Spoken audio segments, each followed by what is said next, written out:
Hi, welcome to today's coffee break. I'm Brandon Veerhoff. I'm a member of the Education Committee and co-worker to Andee Burton, our featured speaker today. We're excited to feature this networking opportunity with our Missouri Gateway Green Building Council. Today, we have some members and some non-members of our chapter, so thank you for joining us. Our chapter, like many other nonprofits and throughout the country, rely on funding, and the biggest source is through our memberships. If you aren't already a member, please consider joining. The goal of our coffee breaks are to provide an opportunity for our community to engage in conversations over hot cups of coffee and a short 30-minute break. Our theme for today is a conversation about ESG strategies in global footwear. Our guest speaker is Andee Burton. Andee is the Director of Product and Sourcing Sustainability at Caleres. Andee has been in footwear industry for over 10 years in many different roles, from design, development, and more recently is the Director of Product and Sourcing Sustainability at Caleres. In her current role, she has the opportunity to work with amazing teams that represent Caleres' 15 brands to create more eco-conscious products through our initiatives in environmental preferred materials, supplier waste reduction, supplier social responsibility, and emissions reductions. Just some guidelines before we get started. Please be respectful of others, allow others to join in the conversation. Be mindful of not jumping over anyone speaking. Feel free to talk, though, without being called upon. But if you do have something to say, you want to add to the conversation, just use one of those reaction buttons below, and I'll try to note you and get you back into the conversation. And try to keep yourself muted without speaking when you're not speaking, to avoid any background noise. So without further delay, Andee. Hi, everyone. Thanks, Brandon, for the introduction. It's so great to be here. I'm excited to share a little more about Caleres' footwear initiatives. I want this to be kind of interactive. So if you have any questions, like Brandon said, please throw a reaction out or put a question in the chat, or feel free to unmute yourself and jump right in. Okay, thanks. To start off, I want to set a baseline for Caleres' 4 major pillars. Obviously, we focus on other initiatives, but these are our big buckets where a lot of our energy and time go into. The first is environmentally preferred materials. The second is supplier waste reduction. The third is energy and emissions reductions. And the fourth is supplier social governance. First, I want to talk about environmentally preferred materials. Caleres has goals set for 2025. These were set in 2019 to work within a 5-year period. Over the past about 3.5 years, as you can see here in the chart, we've grown our environmentally preferred material usage year over year towards our 2025 goals. Talking to a little bit about what an environmentally preferred material is, it's a material that's better for the environment versus a conventional material in categories such as emissions, water usage, chemical usage. We take all of that into consideration when choosing an environmentally preferred material. For an example, I'll just stick in the fabric section because we don't have a lot of time, but an environmentally preferred fabric would be a third-party certified fabric that contains at least 50% recycled content. Another example of an environmentally preferred fabric for Caleres would be at least a 20% certified organic cotton versus a conventional cotton. And we have those standards within each of these categories. One piece that I do want to call out that we're really proud of is that in 2022, 75% of our products contained at least one environmentally preferred material. So if you purchased a shoe from one of our 15 brands, most likely it did contain an environmentally preferred material, which is better than conventional materials. Over the past 4 years, We've diverted over 126 million plastic bottles away from landfills by putting the recycled content into our shoes. And this is equivalent to saving over 1 million cell phone charges. People always ask me, how does that really work? And it's because we're not taking fossil fuels out of the ground to make our plastic. So it's reducing the use of the first processing point of making polyester. And that's the biggest emissions is coming from the extraction point in polyester. Any questions about environmentally preferred materials before I move on to our second pillar? Great. Next, I want to talk about our supplier waste reduction program. This is one of my favorite programs. I talk about it all the time. It's through an amazing third-party company called Elevate and the Footwear Distributors and Retailers of America. Our goal was by 2025, we want 100% of our strategic suppliers participating in this initiative with the goal to reduce our waste by 50% going to landfill.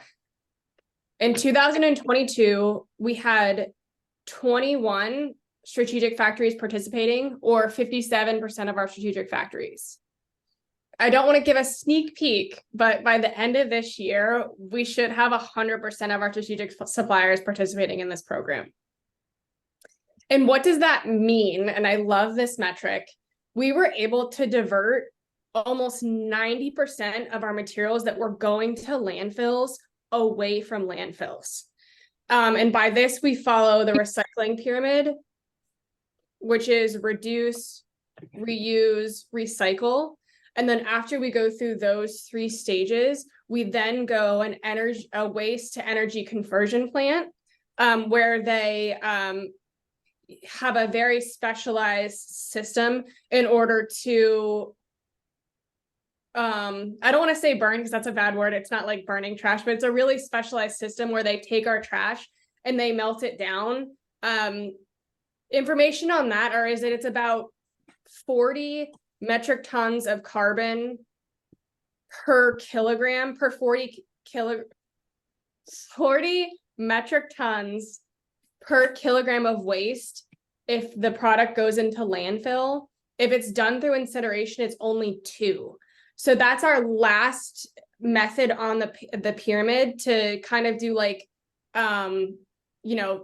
anything not to send it to the landfill. So 90% of our product was diverted. So our goal was 50, we're at 90, we're doing such a great job. And hopefully by the end of this year, we'll be able to report that 100% of our factories are participating in this program. By reducing, reusing, and recycling, we've saved over 2,000 metric tons of carbon dioxide. And that's the equivalent to driving 492 cars a year. Any questions about supplier waste before I move on to the third pillar? Andee, I have a question. I'm Kia Douglas. I work at Caleres as well.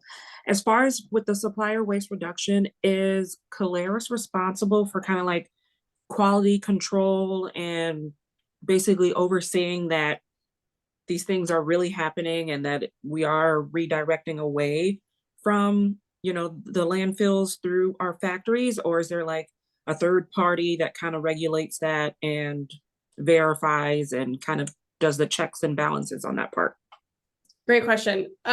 We have a third party. So this program is done through the Footwear Distributors and Retailers of America and a company called Elevate. Elevate does audits on site in person, checking all of these records. And we have a lot of data and information that goes into this program. So we have full transparency. We can see what waste went where at what time. The technical background of how they do this is really interesting, and it blows my mind that we have this visibility. But yes, we control everything through a third party. Thank you. Thanks. Andee, we do have another question in the chat from Elizabeth, and she asks, do you have a future goal to continue to reduce and reuse and get away from incineration? Yes, of course. Our goal is always to do the 3 steps first: reduce, reuse, and recycle. We have our 2025 goals, and after 2025, we will set 2030 goals.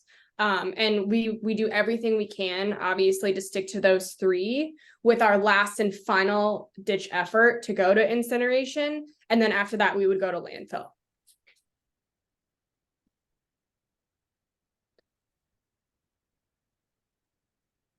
Another question from Deborah is, good program for suppliers. Is there a comparable program for the corporation?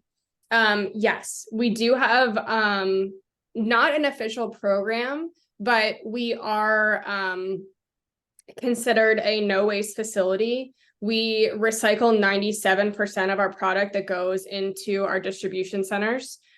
So that is an initiative that we try to increase that waste and recycling every single year. So hopefully this year we can get above 97%.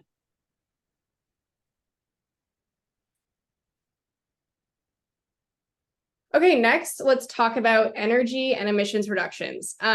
This is the big pillar. This is what, basically we're all getting down to, is why we use environmentally preferred materials, why we have waste reduction, is to ultimately reduce our emissions.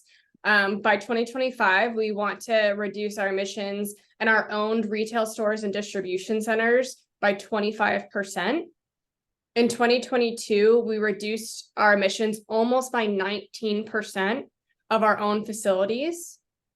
We did most of this by converting our famous footwear stores to LED light bulbs and switching to energy management systems. So in 2022, we were about 50% conversion for both of these. And our goal by 2025 is to convert 100% over to LEDs and energy management systems.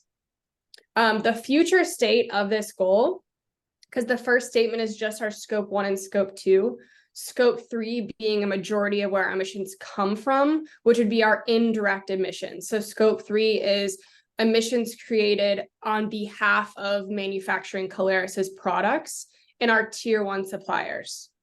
To understand our scope 3 emissions, last year, we completed a pilot in our facilities as part of our annual audits. The pilot went really well. So following the pilot, we are going to release our scope 3 emissions for 5 categories in our ESG report that's going to be released in April of 2024. In this report, we're hoping to cover the biggest emissions, which would be scope 3 category 1 emissions coming from our purchased goods and services.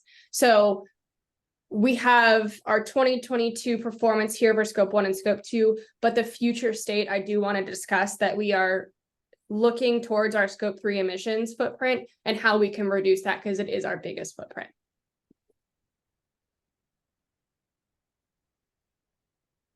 Any questions on emissions and energy reductions? Great. And then our last but not least, our final pillar is supplier social governance. Caleres audits all of our suppliers across a broad set of topics, as you can see here on the right. We do this with our partner named Elevate. We also partner with them on our waste reduction program. They are on site doing our audits twice a year, making sure that we are manufacturing our products in the right way. With the people and the places in mind.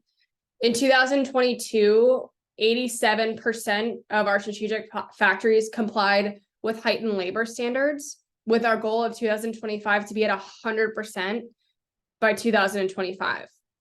Again, these are higher standards above the industry norm that we do work with Elevate on. And here's a small list of the major audit that is included twice a year. Any questions on how we manufacture products and our social governance within our supply chain?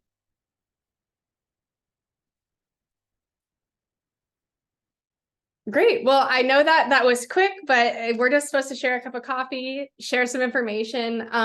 Thank you so much. I'll definitely take questions at the end, but if you also have anything else you want to talk offline about, here's my email, and then also here's Brandon's email, a teammate of mine at Caleres, if you have any questions you'd like to email us. So we'd like to open it up for anyone who might have an overarching questions right now. I do have a question for you, Andee, just to start us off. How do you feel the industry is doing towards reducing their environmental impact?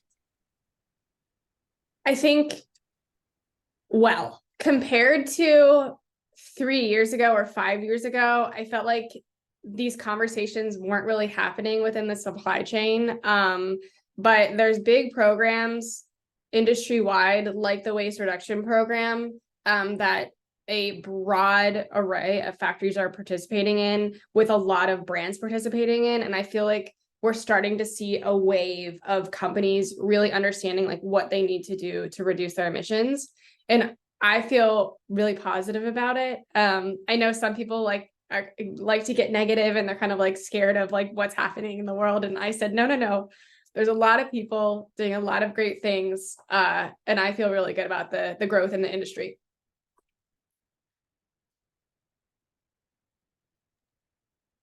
I have another question kind of associated with what Brandon just asked. As far as like, I don't know exactly like how is it in the industry in relation to like legislation that's kind of like requiring a lot of these companies or suppliers to kind of get more invested in that? And, do you fear that a lot of people are maybe exploring more of this avenue for like financial kickbacks or incentives or something like that within their corporations? Like, I guess just like, what are your thoughts as far as how to distinguish? Are people really genuinely interested in moving forward in their companies or even with the suppliers?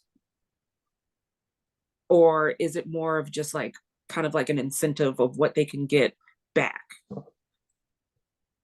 So the first answer to that question is, I think I don't really care what anyone's incentive is, because we need to move the needle. So if people are doing it to get, the government isn't giving kickbacks at this point, but if people are doing it for money or recognition, I think no matter the reason, like it needs to be done. So I'm glad they're doing something.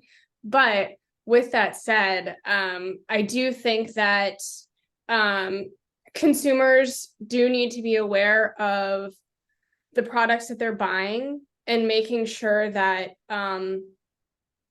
either it's third-party certified, or they can understand that the claims that these brands are making, to make sure that they are doing the right thing to back up what they're saying the product stands for. And then as far as regulations go, I personally have seen more regulations. There's a big bill in California happening. Europe just released a lot of regulations. I think that government regulations around emissions are headed our way. I'm personally excited about it. I think that when government puts in these regulations, it'll hold companies accountable to start making these reductions, as opposed to doing it from the good of their heart. Unfortunately, I wish that all companies would act in a way that's the best for communities and the environment, but as you know, that's not always possible. So long story short, I don't think it matters why people are acting, as long as they're acting. But I do think regulations are going to push us towards a speedier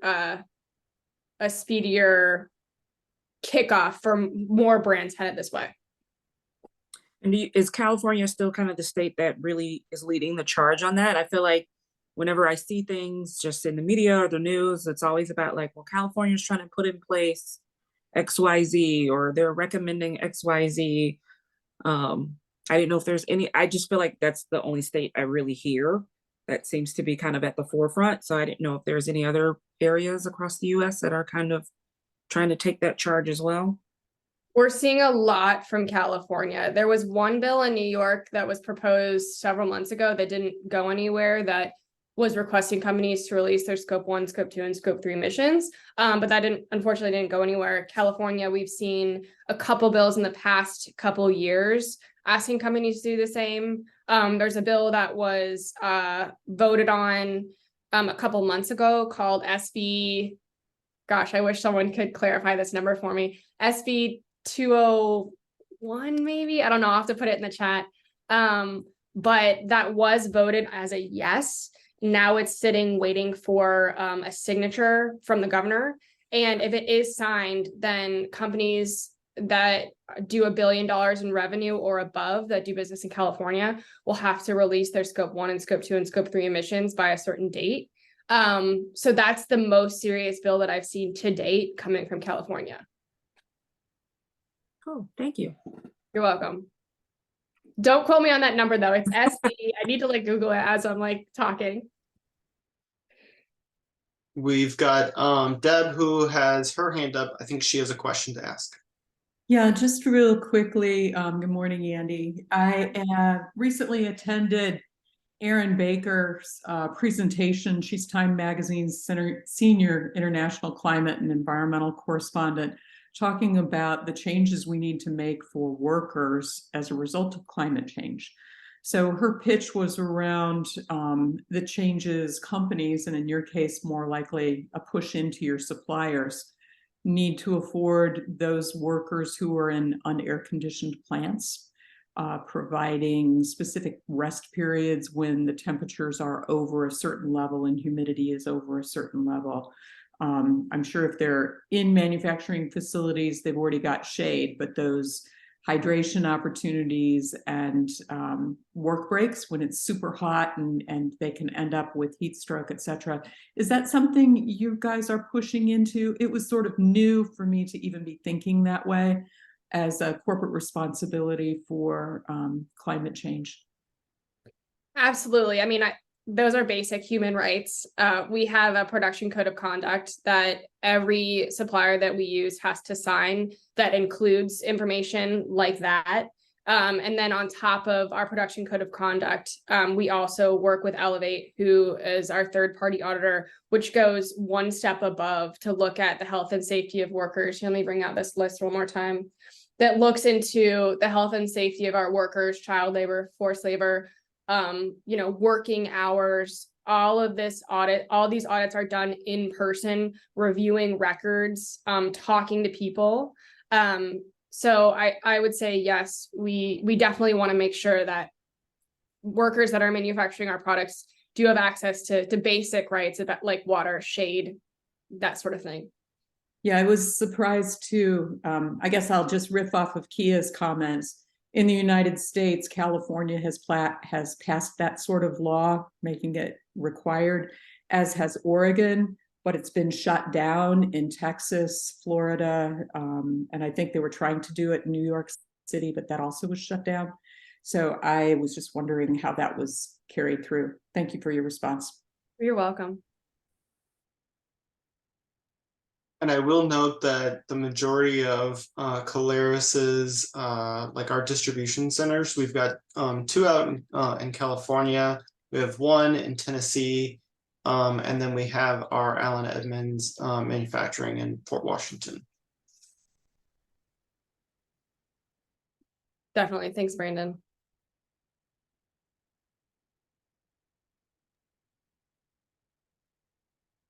Any other questions from anyone?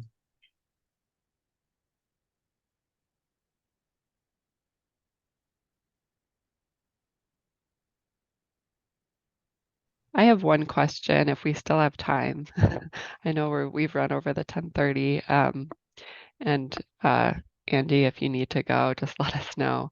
I'm wondering what lessons you might have for other industries in terms of working to tie ESG to these sustainability goals. So for other industries and even within the footwear industry, I was able to speak last week at a sustainability conference around sustainability strategy. And my main goal is to have people start with 3 or 4 main pillars. These are key initiatives that are at the center of what your company believes in, what your customers believe in. There's a lot of noise and there's hundreds of topics that we could work on every single day. But to really make a difference, I find that picking 3 or 4 and really trying to work on those goals, small steps every day, is where you really make change. It's not, you know, the most fun, but when you're looking at, you know, environmentally preferred materials, I know that we have some Caleres teammates on here, but it's about what are the designers speccing in their product bombs on a daily basis? Are you putting the recycled polyester? Are you putting the organic cottons? Are you putting in the responsibly sourced leather? And it's those choices made day over day that makes these initiatives, you know, be carried through. Thank you. Welcome.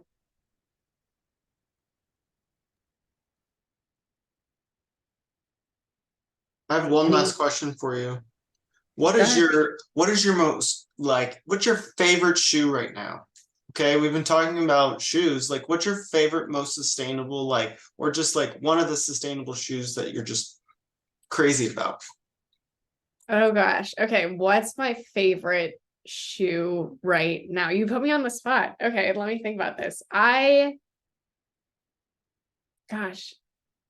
I'm trying to think what it's called because I know that I have it in my head. It's this Vince sneaker. It has like kind of a platform on it. The outsole is made through a company called Sistera, and they make bio oils from non-human consumption corn, and it supports American regenerative farming through a partner company called True Terra. So not only are we using bio oil, but they're focused on American soil health and how farming needs to be kind of reinvigorated to help our soils. So the bottom's made out of this oil, and then the upper is 100% leather sourced from leather working group tanneries. So these are leather facilities that are audited through the leather working group. They have a gold rating, so it's like the highest rating you can get. So I really like this one shoe right now, and I'm sorry if anyone from Vince is on, but I cannot remember the name, but it's super cute. And I really stand behind the materials that are in it. Awesome. Thanks for sharing that. Yeah. Great. I think we'll go ahead and wrap up since we're a little bit past time, but thanks everybody for joining us and working through our Zoom link issues. And Andee, thank you so much for your presentation. I learned a lot. I do want to just quickly mention that this is just the first of a 3-part series that we're hosting on ESG. And I dropped a couple links in the chat. In 2 weeks or so, we're doing a evening program on connecting ESG goals with LEAD. We have a speaker from the National USGBC and then 3 local panelists from companies that are working on this as well. So Edward Jones, Greystar, which is a large property management company, and ESCO Technologies, which is kind of a manufacturer here in St. Louis. And then following up that with another coffee break on sustainable investing, a personalized, purpose-driven way to invest.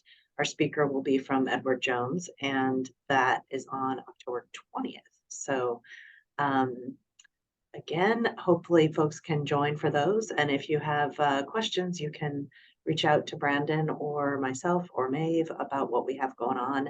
Again, Andee, thank you so much. And everybody have a great Friday and a great weekend. Bye. Thank you. Bye-bye.